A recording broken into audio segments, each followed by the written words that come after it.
Ready, Set, Scale session. My name is Niamh Pollack. I'm Vice President of Legal at Clio, so I'm Clio's lawyer, and I have first-hand experience of working in legal departments that grow through rapid growth. So any takeaways on how to scale your business, how to scale your practice are very relevant to me. Today we're going to learn about how to gain the knowledge and the tools necessary to reach new heights in your business and how to build the foundations for limitless growth opportunities. I'm joined here by two distinguished lawyers who have expertise in this area. David Crum is an attorney, an author, an entrepreneur. He's the CEO of US Legal Groups, one of the nation's largest family firms, and Cardinal Concepts, a marketing and consulting agency for law firms leveraging the same principles and strategies that has grown his practice to 20 million. Did I say that right? 20 million? We also have Ryan Steigar, who has earned a reputation for toughness in the legal community. Ryan is a former firefighter, and he spent years battling California wildfires, so he definitely knows a thing or two about putting out fires. As an employment attorney, Ryan brings his firefighting experience to every dispute. From the initial consultation to securing a final verdict, Ryan always puts your needs first, and his fighting spirit is unmatched. Ryan is recognized as a leading voice in the field of labor and employment law. He's gained a massive following on TikTok under the handle Attorney Ryan, aka the labor lawyer, which I've been following, by the way. All of the Hurricane Helene content I find absolutely fascinating. Thank you. So check him out on TikTok. Through his videos, Ryan empowers employees and small businesses by educating them about the law and workers' rights. So some of the takeaways we're going to learn about today is building your brand, going viral, so tactics to get noticed on social media, fine-tuning your audience to convert more leads, and then taking those leads to paying customers. So I'm going to hand it over to David to kick off. Thanks, everybody. I'm so happy to be here at ClioCon. Clio has been such a phenomenal partner for our law firms in terms of helping us to scale and our marketing company, so it's an honor to be here. I'm not psyched that we only have 30 minutes to talk about this, guys, so Ryan and I are up to the task. So here's what we're going to do. I'm going to run you through what I consider to be the principles of growth. Ryan is then, I'm going to turn it over to him so we can talk about a unique way to scale. He's scaling on a massive social media scale. Then it's going to come back to me. I'm going to talk a little bit more about scaling local social media, how to integrate those leads and convert them into paying clients. So I started my practice, my first practice, when I was 26 years old. It's all I've ever done. I've never had a real job. I scaled my practices to 40 attorneys in 4 states with 8 locations. I needed to build my own marketing company in order to do that. They got so good at what they did that we turned them into a company. So they're our forward-facing marketing company that does our marketing and then the marketing for other divorce and family law firms across the US. Now, let's get into some of the principles of growth here. I want you to remember that the question is always, Dave, what if I don't want to grow? I only want a steady stream of leads, and I just want to be busy, and that's fine. If you want to be a single, solo, and never get any bigger, you can do that strategy. If you want to get any bigger than that, our saying is if you're not growing your practice, you're dying. And what I mean by that is I've worked with hundreds of law firms across the US, and I see this happen over and over and over. If you do not scale your revenue, you do not scale your services, you're going to not be able to pay your attorneys what they need to be paid, no succession plan, no additional benefits, and you're going to eventually lose talent, and you're going to end up losing your firm, which I've seen happen time and time again. So growth is an absolute must, in my opinion. The other thing to remember is growth is 90% mental and 10% mental. It's all mental. It's very rare that you're going to be in a situation where you have so many leads that you have to grow. That does happen. It doesn't last very long. It is a mindset, and you need to be able to take one step back sometimes to take a lot of steps forward. If you're going to scale your practice, you need 2 things. You need a predictive growth strategy, and you need a budget. What I mean by predictive, you need to know how many leads you need to get the clients you need to grow and what it's going to cost. Guys, digital media is extremely predictable. If your marketing company cannot tell you how many leads they can get you, what it's going to cost, and about what your conversion rate's going to be, you need to move on to another company. I can tell you that of all the leads we get, 20% of them become paid consultations, 50% of those become clients. So on a 200 leads, that's 20 new clients for us. Average case value for us is about $10,000. Okay, so let's talk about the 5 main strategies to grow. And I want you to ask yourself, is this available to me right now to grow my practice? The first one is obvious.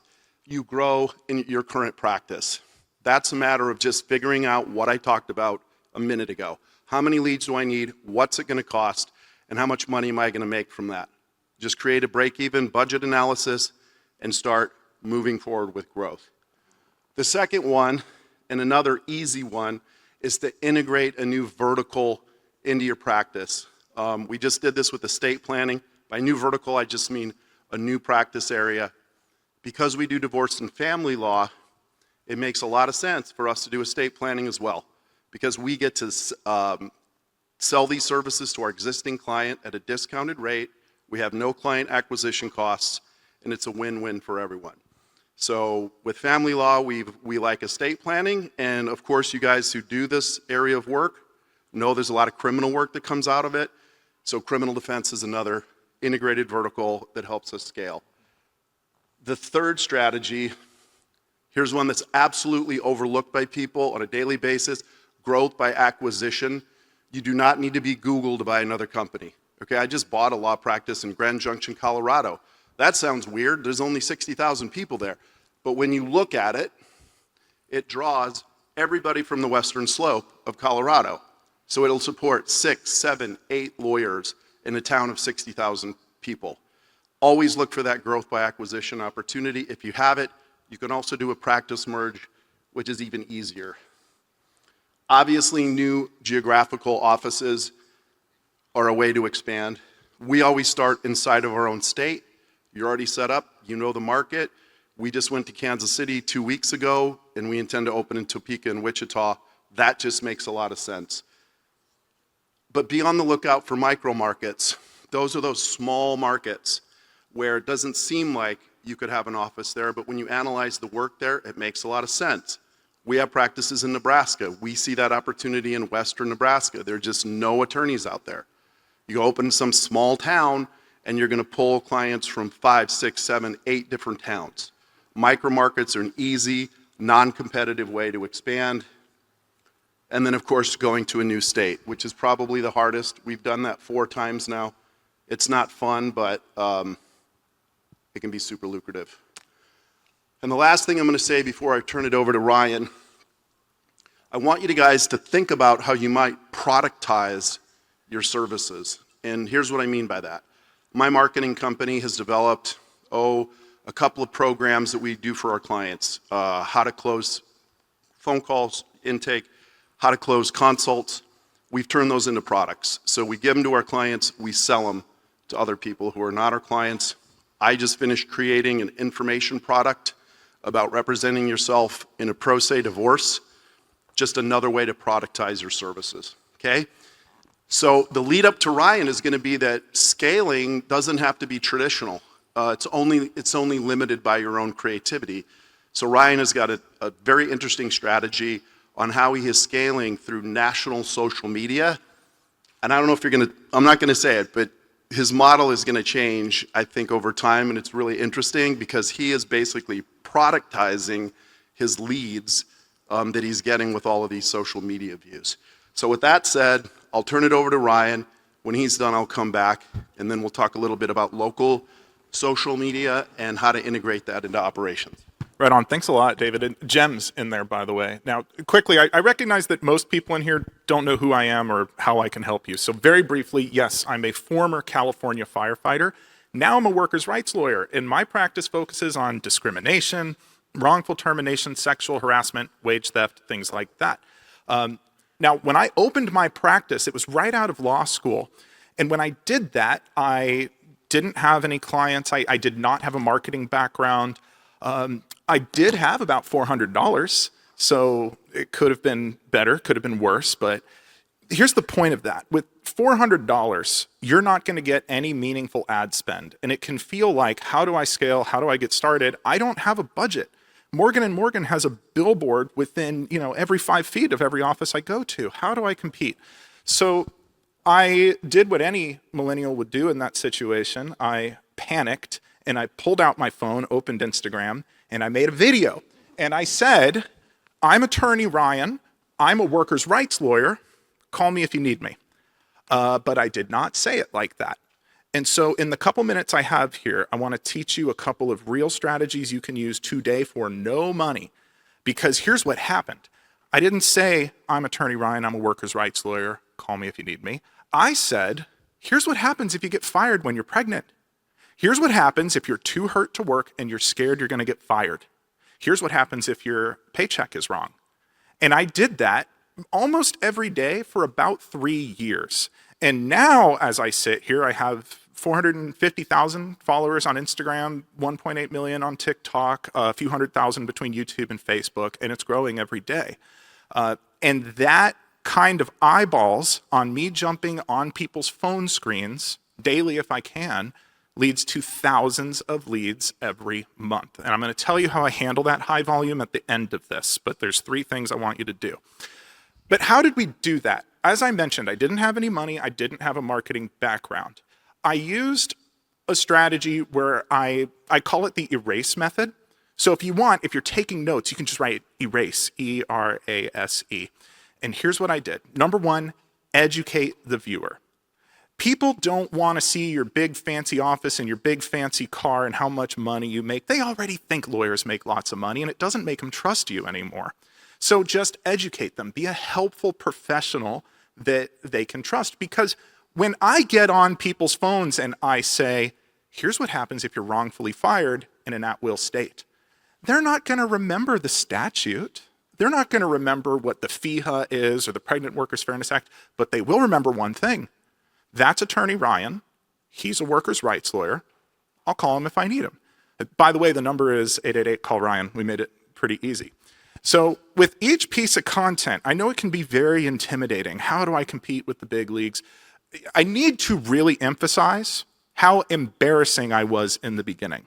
I've scrubbed the internet of most of it. There's a few that you can find. One of my first viral videos was me dancing to the Black Eyed Peas, and I explained how you can get unemployment even if you've been forced to quit. And it got like 250,000 hits, and I got a bunch of leads from that.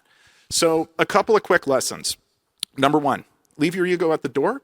You don't have to be a great social media influencer to start. You don't even have to be an influencer. I'm certainly not. I'm just a lawyer guy who provides helpful content so people follow. But you have to start to get anywhere. And remember, the content you're making, it's not for your friends. It's not for lawyers or other professionals. It is for the clients who have a problem you can fix. So to really simplify all this, it's so easy to get caught in the metrics and production value and what software do I need. Don't worry about that. Pull out your phone and do what I do. I'm attorney Ryan. I'm a workers' rights lawyer. Call me if you need me. Now, we talked about erase, and the first thing was educate your client.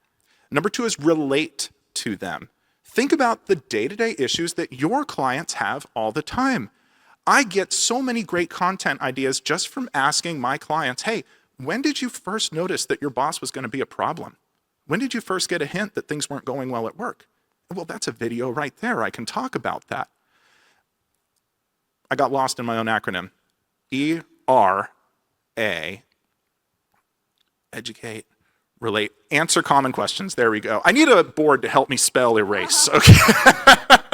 All right. Answer common questions. What's cool is the more you do this, your creativity, it's not like a hopper that empties and, oh, I'm out of ideas. That's not going to happen. The comments you get as they pile up, you answer those questions. You're going to get so many what ifs on any video you make. So ERAS, show, don't tell. Don't tell people, I'm Ryan, I'm a workers' rights lawyer, I'm licensed in these states, I have all this experience. No one gives a shit about your credentials. They want to know if you can help them, and you've got 3 seconds to show them that you can. The way I do that is I break up my content into 2 big buckets. If you want, you can draw a line and write 80%, 20%. 80% is my core content, and I do a couple of things. I explain common laws. What is a right-to-work state really? Maybe your boss lied. Is it really legal to get fired for discussing wages? That's 80% of my content. And if I'm not sure what to do that day, I scroll Twitter and I find a news story. Which company's doing the latest layoff? I did a story about those awful situation, those employees who died in Hurricane Helene because their boss wouldn't let them go home, wouldn't let them evacuate. They thought they'd be fired. So I made a video about your right to refuse unsafe work under OSHA, and people found that useful. Again, I didn't say I'm a workers' rights lawyer, call me if you need me, but that's what people think. This stuff is so much simpler than people make it, okay? Erase. Oh, okay. Earn trust. That's the last one. Show, don't tell, earn trust. Show that you really care. If you are too polished, this is a really good way to end it, I think. If you're trying to be perfect and you are too polished, people will not trust you because the internet is full of personal injury lawyers pulling up in their Mercedes, because it's really important you know they have a Mercedes, and they say, 3 things never to do in a car accident. No one is going to remember that person. But the personal injury lawyer who sits down and tells you a story and maybe shows some vulnerability, like, this was one of my toughest cases. I think about this case a lot, and I want you to learn something from this case. That earns trust. So remember a race. Remember the 80% rule. The 20% is what I call ancillary content. That's just showing who you are as a person, your personal life. Don't be afraid to do that on your professional page. And then I've been talking a long time. It's time for me to stop, but I'm going to leave you with 3 pieces of tech that I use because I generate a lot of leads, more than my firm can handle. I use Clio Grow to capture that initial intake and manage all the leads. Clio Grow is fantastic and their customer service has been top notch. It's why I'm here. Yeah, I'll get my check after for the, okay, cool. I also use another product called Law Broker. Law Broker is really great because they gamify the intake system and your client doesn't have to type out what happened to them at work. They can click a few buttons. By reducing the friction in the very beginning, we build trust and we can kind of sort people where they need to go without gaining a lot of information. And then finally, what do I do with all those leads? I use attorney share. And I like it because I'm a small shop. I ballooned up to 10 employees at one point. It's not what I wanted. I cut it down to 5, and I really like 5. And we just pick the best, highest value cases we want. Everything else we send to attorney share, and that's mailbox money for us. So anyway, remember a race, remember 80-20. Don't try to be perfect or high value, because remember the final E of erase, earn trust. And that's my spiel. I don't think your microphone's up. Oh. Thanks, Ryan and David, for those incredible insights. The biggest takeaway I think I had from scrolling on TikTok and trying to educate myself about how lawyers go viral is, and it's hitting on what you've just said, is you have to be memorable. And I think the show don't tell is the perfect example of, we're telling people how credentialized we were or why they should use our services, but showing the tragedy at the print factory, what I believe it was in North Carolina. I still remember that because it really resonated that this shouldn't have happened. And, for victims who are seeing a lawyer who's empathizing, with, their misfortune, I think that's really powerful. So I think that just the memory that resonates, your lawyer has to be memorable. So we want to open up some questions to the audience, unless there's any more snippets you want to share before we go to questions. I had a couple of slides I was going to talk about. Are they, I just cue this thing here? Hello? Nice, you did it. I did it. Okay, very quickly on this. So Ryan's absolutely correct. If you guys are still doing like the 3 things not to do, the most important thing, like that content is stale. Nobody's watching it anymore. They want to know much more about who you are, what you're doing, and to engage. The other piece of really interesting research is that people now, and this is super exciting, would rather buy from people than corporations. And it gives you, so my wife has an online supplement company, and that's how she competes with like Walmart, because she's the face. They want to buy from a person, not from a company. Let's look at this really quickly, because this is a little different than what Ryan's doing. This is how we do social media, and I'm going to give you guys the essentials of client acquisition, so you can reference this slide when you're thinking about this. If you're going to run social media, you have to have this, or I promise you, it will not work. What we do is we listen to our clients. What are they talking about? 5 or 6 years ago, women would not stop talking about the fact that their husbands were narcissists. So we said, there's got to be something there. I was a psychology major. Got the DSM-5, got the 8 things that qualify you to be a narcissist, and I turned that into a proprietary video about Here's how to spot it, and here's how you would actually deal with that kind of behavior inside of a divorce case. And this has been our most popular one. So if you look at the slide that's up here, these are not big numbers, but these are big numbers for us locally. So 1,500 people like this particular post, 527 comments, but more importantly, 697 shares. And for us, that's huge because these are super targeted leads. Now, let's see if I can, okay. These are the essentials, though, of what has to go into this. And any marketing company, if they're not talking to you about this, again, you have the wrong social media company that you're working with. Ryan will agree with me, I'm sure, that there's no better way to target people than social media. It's got the most targeting parameters of anybody out there, highly targeted. You have to create some sort of proprietary content. It does not have to be rocket science. Something like a video about narcissists, for example, would work. You have to create then a lead generation ad, which you just saw on the screen, but most importantly, you need to send this traffic to a custom landing page.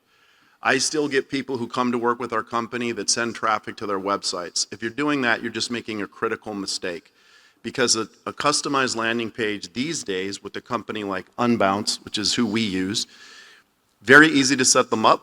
It delivers the exact messaging that that person clicked on, and you can track your data. You can see how many people are looking at it, how many people it's converting. You have to take those leads and put them into a CRM. Can I see a raise of hands who's got a customer relation management software? Okay, so that would be Clio Grow, right? You lead these into Clio Grow, and then you do what's called nurture marketing. I like to deliver a piece of content the minute somebody signs up for something. So if they submit a consult or a case evaluation, which is how they usually come into us, I then deliver an ebook that I've written. We thank them for it, and then somebody reaches out, and then we begin to nurture them inside of Clio Grow. Got to have a good sales approach. I can't really get into that today, but your staff has to be able to convert those leads. And your attorneys, if you're a divorce firm, they should be converting 50% of their consults, at least. If they're not, there's something wrong with your consult process. And then what you simply do is you evaluate it, and then you come up with another one, and you create another one. So we're always running 4, 5, 6 of these types of campaigns, and they generate a lot of leads, and it's what I call a marketing flywheel, because once you get it going, it just keeps going until the content gets stale. Okay? That's really all I have, so looks like we have some time. If I may just quickly comment on it, I think it's fantastic, and it's important to get a CRM early on. I did not have that. Reference the $400 I had when I started. That was 3 days of food in California. I didn't get a CRM until later, and my life was a living hell until I had that CRM. And I let a lot of business go that didn't get referred or go anywhere in the beginning. So it's important to have a net to catch the fish. Speaking of, I will tell you this. Remember the final E of a race? The earn trust. If you do it right and you do it consistently enough, you're never going to lose a lead to another attorney. They don't care if Morgan & Morgan is your neighbor. They don't care who's the biggest, flashiest attorney, because they have built a relationship with you through seeing your stuff every day. And I want to emphasize one more time, please do not compare your chapter 1 to my chapter 3. I've been doing the social media game for about 3 years now. Don't look at a video and say, oh man, I followed that attorney Ryan guy from the panel, and this one just isn't doing as well as his, but I tried my best. Of course it's not going to do as well the first time. I'd be shocked. That's very unlikely. But after you've done it 30, 40 times, 50 times, don't overcomplicate the videos.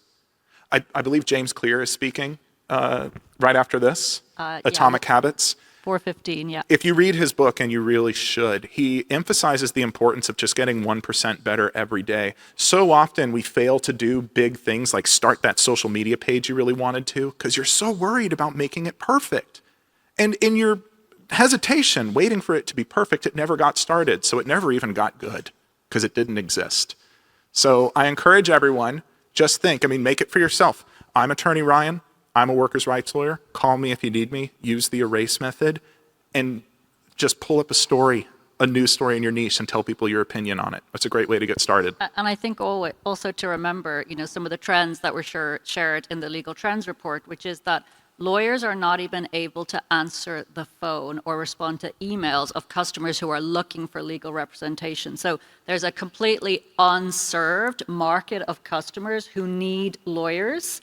So I think if you can master this technique, we can, democratize access to justice by making sure that people are served and lawyers actually have the ability to convert that demand into leads. And we want to open it up to the floor, so if there's anyone who has a question, there are some roaming mics, or you can just shout out your question and I'll repeat it. I can probably hear you, or there's someone, coming here.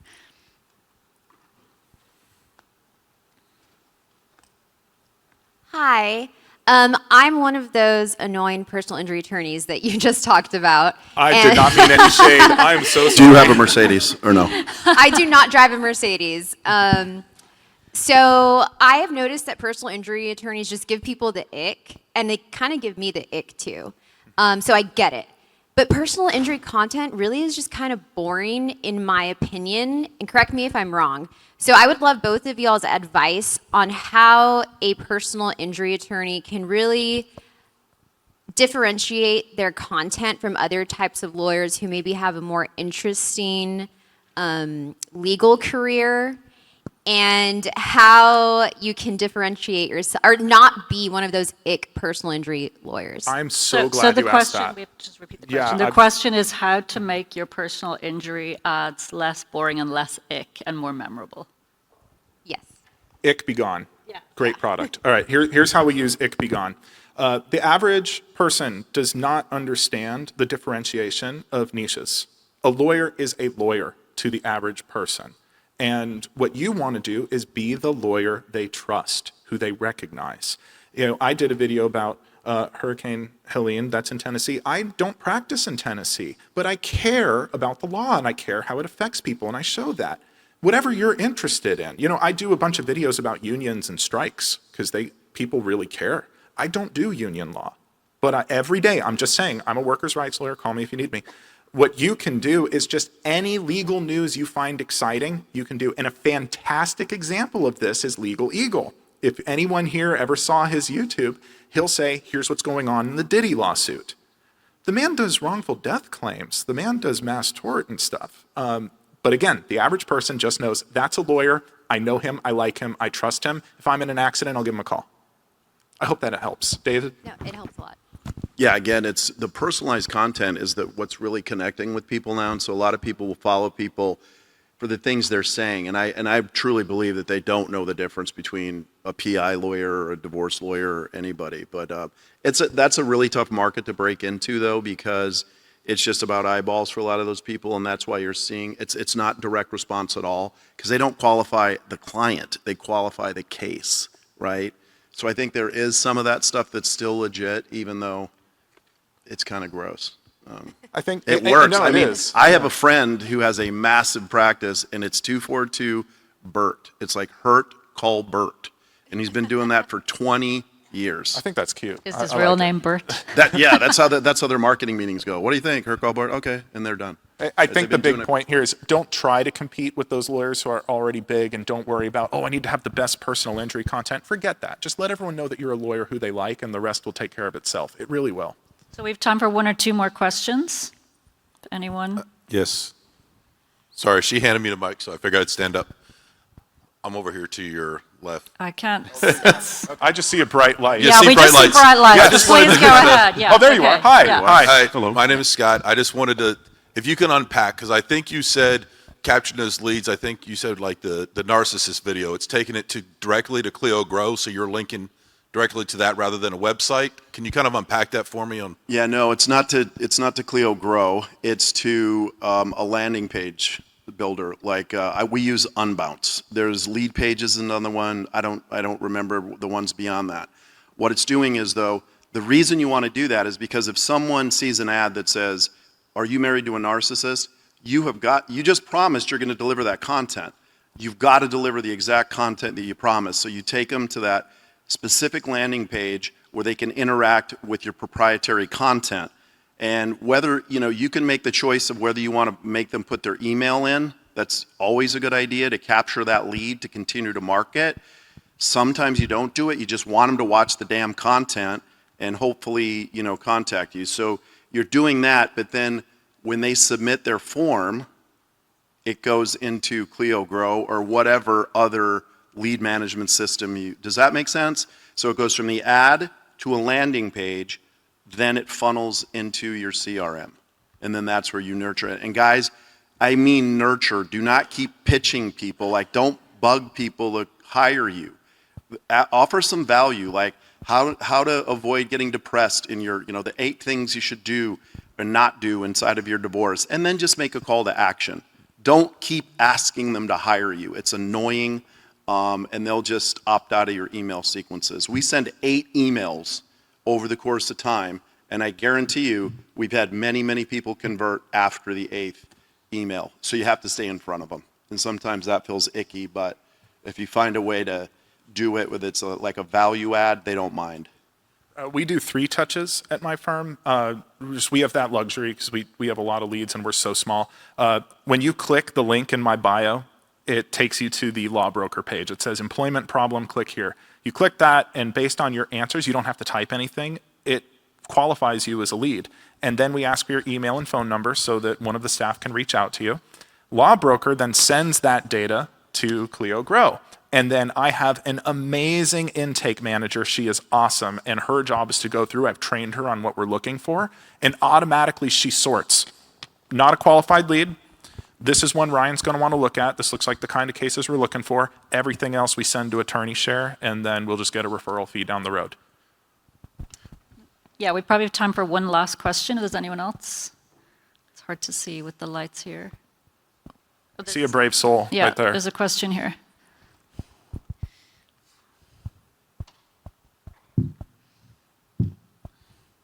I guess this, can you hear me there? Yes, I can. Hi. This is a question for David. I guess your comment on acquiring firms in niche areas. Just wondering if you have any metrics, what you look at, tips for success, what's failed, transition with maybe purchasing a retiring lawyer practice and that kind of thing.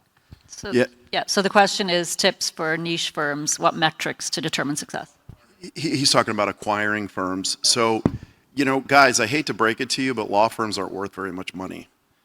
So if you do a traditional valuation of a law firm, it's not worth much. So what you want to do is you want to go and you want to look at infrastructure. You want to look at what the market is, where are they, and what does that firm have to offer that would be beyond you greenfielding a firm. Greenfielding meaning starting it from scratch. If they have a building that's in a lease that's attractive, I like that. If they have associates that are motivated, that could be inspired by a new pay structure, because we have a unique pay structure that's based on billed and collected. We pay a hell of a lot more money to our attorneys because I don't want them stolen away from me. And then, like I said, so it's that. So it's the market, it's the infrastructure, it's the lease, and then if they have some good attorneys on the team. Otherwise, it's not worth it. So you got to be really careful to do that. I also like a practice merge where they just kind of we merge the practices together, and then we just do some sort of comp deal on the person who owns it. And usually that allows them to take advantage of our economies of scale, and then we can scale up the practice. Does that make sense? I'm going to stay in my lane because I don't buy law practices very often. I will say, though, having opened my practice with no money, no legacy name, not really a whole lot going for me, just once you can get the clients, you've got it. So whatever law firm you're purchasing, make sure that those clients are returning. Don't just buy yourself a bunch of overhead and no way to fix that overhead problem with returning leads, because God forbid the partner that everyone knows and loves leaves, and now they're not interested in the firm anymore. Well, I think that's it. I think we're at time, but I want to Thank thank you. Ryan and David for all of their insight today. They'll be around for more questions if anyone Yeah, we it's can been fun. stick around Thank you. for a little while. Yeah.